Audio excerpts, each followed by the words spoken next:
5 years, Nneka, and still no child. You are the one who failed. Please, give me my son! The body you called empty carried your son. Imagine carrying a child for the same man who once stood before his entire family, pointed at you, and called your body useless. The same man who blamed you for years, made you feel ashamed of yourself, and then walked away to marry another woman because he believed she could give him the child you could not. Now imagine that, years later, he is desperately praying for a baby, and without knowing it, the woman carrying that child is you. You hide your face.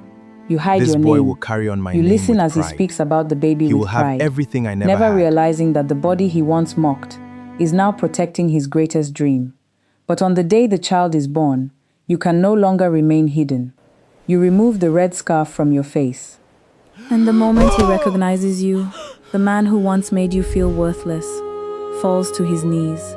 Please, Nneka, I am begging you, give me my son. Tunde Adebayo fell to his knees outside the delivery room while his new wife watched in shock. Nneka slowly removed the red scarf covering her face. 7 years ago, you told an entire family that my body was empty, she said. Now, the child you have been praying for is alive because that same body carried him. Tunde's mouth fell open. The mysterious surrogate was the wife he had thrown away. Before we discover how Nneka ended up carrying a child for the man who once called her useless, tell us where you are listening from. Please like the video, subscribe to the channel, and share your thoughts in the comments. And if you have ever experienced something similar, you are welcome to share your story. Someone listening may need to know they are not alone. 7 years earlier, Nneka Adebayo stood beside her husband at his mother's 60th birthday party in Lekki, Lagos. The garden was full of white chairs, gold decorations, loud music, and relatives dressed in bright traditional clothes. A pot of jollof rice steamed near the catering table. Everyone was laughing until Tunde lifted his glass. My mother has only one birthday wish, he said. She wants a grandchild from her only son. People clapped. Nneka forced a smile. Then Tunde looked directly at her. But some women can decorate a house, he continued, and still fail to fill it. The laughter came slowly. One uncle coughed. 2 women exchanged uncomfortable looks. Tunde's mother did not laugh, but she did not stop him. Nneka felt every eye move towards her stomach. Tunde, she whispered. Please. He smiled. What? Should I lie because we have guests? His cousin Kunle tried to change the subject, but Tunde continued. 5 years of marriage, he said. 5 years of hospitals, herbs, prayers, and excuses. Even my driver has produced 2 children. This time, no one laughed. Nneka placed her plate on a table before her hands could drop it. She walked into the house. Her sister-in-law, Bisi, followed her into the guest room. Don't cry here, Bisi said softly. They will say you are creating drama. That sentence hurt almost as much as Tunde's words. Nneka stared at herself in the mirror. She was 32, educated, hardworking, and respected at the interior design company where she worked. Yet inside that family, her value had been reduced to one question. Why had she not given Tunde a child? What if the problem is not me? She asked. Bisi glanced at the door. You know Tunde will never agree to a proper test. Nneka knew. Whenever doctors asked them to come together, Tunde sent her alone. He said no man in his family could have a fertility problem. The last clinic had advised him to take a simple test, but he tore the paper in the car park. Do not insult me again, he had warned her. You are the one who has failed. That night, Tunde did not apologize. He returned to their bedroom after midnight, smelling of whiskey and perfume. Nneka sat on the bed, still wearing the blue lace dress she had chosen for his mother's celebration. You humiliated me, she said. I told the truth. You made our pain into entertainment. Our pain. He dropped his wristwatch on the table. This is your problem. I have carried it long enough. She studied his face. There was no anger now, only cold decision. What are you saying? Tunde opened the wardrobe and pulled out a suitcase. I have met someone. Her name was Shade Balogun. She was 26. Her father owned several construction supply stores. More importantly, Tunde said, she came from a fertile family. Nneka almost laughed at the foolish phrase, but nothing came out. You have been seeing another woman. I have been planning my future. Within 3 months, the marriage ended. The divorce meeting took place in a quiet lawyer's office on Victoria Island. Tunde arrived in a dark suit, carrying himself like a man, closing a business deal. He offered Nneka a small settlement if she agreed not to fight over the house. The house she had helped design. The house whose first deposit had come from her savings. You can keep the furniture, he said. Nneka's lawyer, Mrs. Ekanem, leaned forward. My client contributed financially to that property. Tunde shrugged. Then let her prove every naira. Nneka wanted to fight. She wanted to expose the affair and years of blame. But she was tired. Her biggest mistake was believing that peace could be purchased by surrender. So she signed. Before leaving, Tunde placed his wedding ring on the table. I hope you find someone who does not need children, he said. Nneka looked at the ring, then at the man she had once loved. I hope you find the truth, she replied. For 6 months, she lived in a small flat in Yaba and avoided almost everyone. She stopped attending weddings. She ignored family calls. Whenever she heard a baby crying, her chest tightened. Only her friend, Dr. Efe Omorui, refused to leave her alone. Efe was a reproductive health doctor at a private hospital in Ikeja. She had known Nneka since university and never trusted Tunde's certainty. One full examination, Efe said, not because of him, because you deserve to know your own body. Nneka resisted for weeks. Then one rainy Tuesday she agreed. The tests took time, blood work, scans, a minor procedure, questions no doctor had properly asked before. 3 days later, Efe called her back. Nneka sat across from her, gripping the red silk scarf her mother had given her on her wedding morning. Efe closed the office door. Nneka, she said carefully, you were never barren. Nneka stopped breathing. Efe turned the medical file towards her.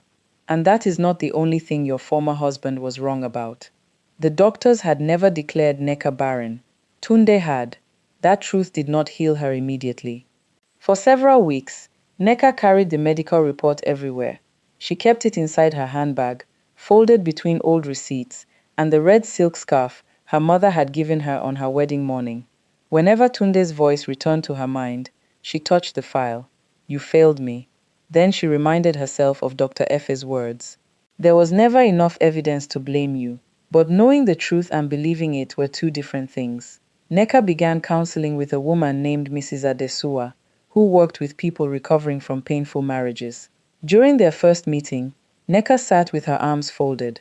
I should have fought harder during the divorce, she said. Why didn't you? Mrs. Adesua asked. I wanted peace.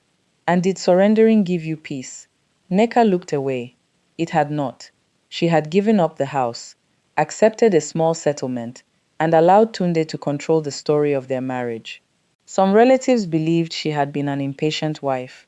Others believed Tunde had rescued himself from a hopeless situation. Nneka had remained silent because she was ashamed. Now she understood that silence had protected the person who hurt her. Still, she did not want revenge. She wanted a life that no longer depended on Tunde's opinion. Over the next 3 years, Nneka rebuilt herself carefully. She worked long hours at an interior design company in Lagos. At night, she completed a business course. She saved every extra naira she earned, and later opened a small design studio in Surulere. Her first office had 1 desk, 2 plastic chairs, and an air conditioner that stopped working whenever the weather became too hot. But it belonged to her. Soon, clients began recommending her. She designed restaurants, apartments, and offices across Lagos. Her business grew, so did her confidence. One afternoon, Dr. Ife invited her to meet a woman named Amara Udo. Amara managed Haven Family Agency, a private organization that helped people who could not safely carry pregnancies. We work with gestational surrogates, Amara explained. The surrogate carries an embryo created for the intended parents. She is not the biological mother. Nneka shifted in her chair. Why are you telling me this? Because you once said you wanted to turn what happened to you into something useful. Nneka almost refused immediately. Pregnancy was still connected to too much pain. Then she met Ijeoma and Chike. Ijeoma had a serious heart condition. Doctors had warned that carrying a pregnancy could put her life at risk. She and Chike had created embryos, but they needed someone healthy enough to carry one. Nneka took months to decide. She completed psychological assessments, medical examinations, and legal consultations. Every part of the agreement was explained clearly. She had her own lawyer. She had the right to refuse any demand involving her body. For the first time, a fertility process treated her as a person instead of a problem. The pregnancy was not easy. Nneka faced severe nausea, back pain, and long nights of fear. She attended every medical appointment and followed the treatment plan carefully. When the baby girl was born, Nneka watched Ijeoma hold her child for the first time. Ijeoma cried against the baby's tiny head. "You gave us our family," she whispered. Nneka shook her head. "I helped you carry one part of it. The love was already yours." Afterwards, Haven Family Agency listed Nneka as an experienced surrogate. Her identity remained protected. She accepted only cases that passed strict medical and emotional screening. She did not need the work to survive. Her business was doing well. That gave her the power to say no. 4 years after divorcing Nneka, Tunde sat inside a fertility clinic, with Sade beside him. Their marriage had changed. At first, Tunde had displayed Sade proudly at family gatherings. He spoke as though pregnancy would happen immediately. But 1 year passed. Then, too, Sade endured injections, procedures, and one painful pregnancy loss. Tunde's mother began making quiet comments about her weight and age. Relatives sent her herbal mixtures. Tunde became colder each month. Finally, a doctor insisted that both partners complete every test. Tunde resisted until Sade threatened to leave the clinic without him. When the results arrived, the doctor spoke carefully. "Mrs. Adebayo has some health concerns, but the main fertility difficulty is severe male factor infertility." Tunde stared at the report. "There must be a mistake." The doctor shook his head. "With treatment, creating embryos may still be possible, but this condition likely existed for many years."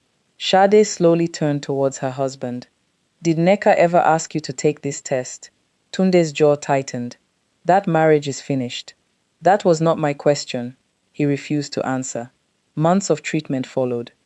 Doctors eventually created 2 healthy embryos, but Sade developed another serious complication. Carrying a pregnancy could endanger her life. They needed a gestational surrogate. Haven Family Agency accepted their application, but offered strict privacy because of Tunde's business reputation and Sade's wealthy family. The couple would receive the surrogate's medical history and experience, but not her legal name. Early communication would happen through the agency. The surrogate would use a professional name until a later stage of the pregnancy. The cost was high. Tunde complained, but Sade signed without hesitation. "I will pay anything to bring our child safely into this world," she said. Across Lagos, Nneka received a new confidential case file. The names of the intended parents had been hidden during the first review. She saw only their ages, medical history, and relationship assessment. One sentence caught her attention. The intended father previously blamed a former spouse for infertility before completing his own medical evaluation. Nneka stopped reading. A cold feeling moved through her chest. Amara noticed. "Is something wrong?" "That sentence," Nneka said. "Why was it included?" "The counselor believes his past behavior could affect the surrogacy relationship. He is described as controlling, but the intended mother appears respectful." Nneka should have rejected the case. Instead, she kept reading. The compensation would be enough to purchase a permanent office for her company. More importantly, the agreement gave her strong protection. All medical decisions concerning her body required her consent. Any abusive communication could lead to the husband's removal from appointments. Nneka signed the preliminary matching form. 2 weeks later, after medical compatibility was confirmed, both sides signed the blind contract. Only then did Amara place the sealed identity file before her. You still have a final withdrawal period, she said. Nneka opened the envelope. The first name appeared at the top of the page. Intended father, Tunde Adebayo. Below it was the name of his new wife. Nneka stared at the paper, while her heartbeat filled her ears. The man who had called her body empty had just paid that same body to carry his future. Nneka stared at the names until the words blurred. Tunde and Sade Adebayo. Amara sat across from her. You can withdraw, she said. The contract gives you 7 days after identity disclosure. Nneka closed the file. Do they know who I am? No. Your legal name remains protected until the agreed stage. Does Tunde know I have seen his name? No. Nneka stood and walked towards the window.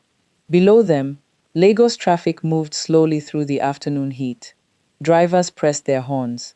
Street sellers passed between cars carrying bottled water and plantain chips. But Nneka heard only Tunde's voice. Some women know how to decorate a house, but do not know how to fill it. Amara moved closer. I need an honest answer. Are you considering this because you want revenge? Nneka did not answer immediately. A part of her wanted Tunde to discover that the woman he called useless could do what his new marriage desperately needed. But pregnancy was not a weapon. There would be an innocent child involved. There would also be Sade, a woman who had suffered without knowing the full truth. I will continue, Nneka said, but only under the professional rules. Tunde must not have direct access to me. Amara nodded. You will use the name Ruby Okafor. Early meetings will happen through a privacy screen. Your voice will be slightly changed during video calls. And if he becomes abusive, he will be removed from communication. Nneka placed one hand over the file. Then let us begin. The embryo transfer took place 3 weeks later. Dr. Effie remained beside Nneka through the procedure. The embryo belonged to Tunde and Sade. Nneka had no biological connection to it. Still, when the doctor placed the tiny embryo inside her uterus, Nneka felt the weight of the moment. She was carrying the hope of the man who had destroyed hers. 10 days later, the pregnancy test was positive. Sade cried when Amara gave her the news. Tunde asked for another test, then another. He is afraid to believe it, Amara later explained. Nneka understood fear. What she did not accept was the way Tunde turned fear into control. Their first video appointment happened through Haven Family Agency. Nneka sat behind a dark screen. A voice filter softened the natural sound of her words. Sade leaned towards the camera. Madam Ruby, thank you for agreeing to help us. You are welcome, Nneka replied. Tunde stared at the screen. What hospital did you use during your first surrogacy? That information is in my file. Were there complications? No serious complications. What do you eat? Nneka paused. The meal plan approved by the medical team. Tunde frowned. I need more details. This is our child. And this is my body, Nneka said calmly. The agency will provide every medical update you are entitled to receive. Tunde leaned back. Something about the sentence disturbed him. He had heard that calm voice before. Not the exact sound, but the strength beneath it. Have we met? He asked. Amara interrupted. Personal questions are not permitted. Tunde continued staring until the call ended. The pregnancy moved forward. At 12 weeks, the baby's heartbeat was strong. Sade sent Nneka a handwritten card through the agency. I do not know your face, but I pray you feel safe and respected every day. Nneka read it twice. She sent a short reply. You are not failing because another woman is carrying the pregnancy. Motherhood is larger than what one body can do. Amara later told her that Sade cried after reading the message. Tunde reacted differently. Why is the surrogate sending emotional advice to my wife? He demanded. Because I needed it, Sade replied. You do not know this woman. She understands what I am going through. Tunde's face became hard. Do not become too attached. Sade looked at him. She is carrying our child. How can I remain distant? By the 5th month, the doctors confirmed that the baby was a boy. Tunde immediately ordered expensive nursery furniture and gold jewelry. My son will carry my name, he said. Sade watched him quietly. Is that why you left Nneka? Tunde froze. I told you not to bring her into this. Did she ask you to take a fertility test? That marriage failed for many reasons. Sade moved closer. Did you blame her for something you refused to investigate? Tunde stood and walked out of the room. He did not know that across the city, Nneka had just received Sade's latest message. Sometimes I feel I am being punished for not carrying my own child. Nneka replied, no woman should be punished for what her body cannot safely do. The words stayed with Sade. They also began to frighten Tunde. The phrases sounded familiar, the controlled tone, the refusal to be intimidated. He asked Amara to bring forward the identity meeting. She refused. The contract clearly stated that the surrogate's identity would remain private until the 7th month, unless a medical emergency required an earlier meeting. 2 weeks before that meeting, the emergency came. Nneka woke before dawn, with severe pain and bleeding. She called Dr. Efe, who ordered her to come to the hospital immediately. Amara contacted Tunde and Sade, but warned them to use a separate entrance. By the time they arrived, Sade was crying. Is the baby alive? She asked. The doctors are still assessing the situation, Amara replied. Tunde pushed towards the maternity ward. I need to see the surrogate. You cannot enter. That is my son in there. And Nneka is the patient. Tunde stopped. Amara's face changed. She had spoken the real name by mistake. Nneka? Tunde whispered. At that moment, the ward doors opened. Dr. Efe hurried out, followed by a nurse, pushing Nneka in a wheelchair. Her red scarf had slipped from her head, leaving her face completely uncovered. Tunde stared at her. Sade looked from Nneka's pregnant stomach to her husband's collapsing expression. Then she asked, in a trembling voice, why does the woman carrying our child have your former wife's name? Sade's question filled the hospital corridor. Why does the woman carrying our child have your former wife's name? Tunde did not answer. Nneka sat in the wheelchair, pale but alert. One hand rested over her stomach. The bleeding had slowed, but the doctor still needed to monitor her. Sade looked at Tunde again. You knew? No, he whispered. Nneka's eyes met his. For the first time in years, Tunde looked smaller than the man she remembered. Dr. Efe stepped between them. This is not the time for an argument. Nneka needs rest.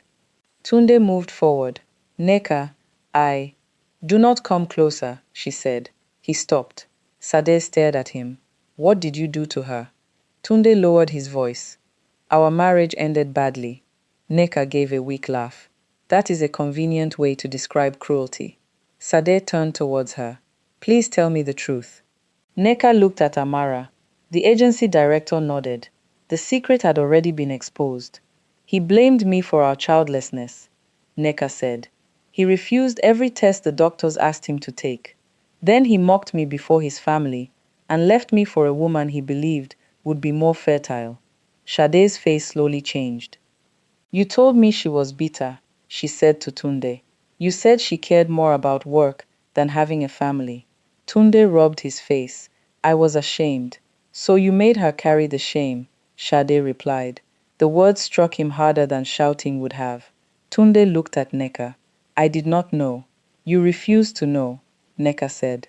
Dr. Efe ordered everyone out while Nneka was taken for another scan. The baby was safe, but the doctors warned that stress could make the situation worse. From that moment, Amara tightened the communication rules. Tunde was no longer allowed to call Nneka directly or attend appointments without permission. He broke the rule the next morning. He waited outside Haven Family Agency until Nneka arrived. Nneka, please, he said, stepping towards her. Amara blocked him. You were told not to come here. I need 5 minutes. Nneka looked at him calmly. You may speak through the agency about the pregnancy. You may not use this child to force me into discussing our marriage. I want to apologize. You want relief from your guilt. Tunde's face fell. She continued. An apology that demands my attention is still about you.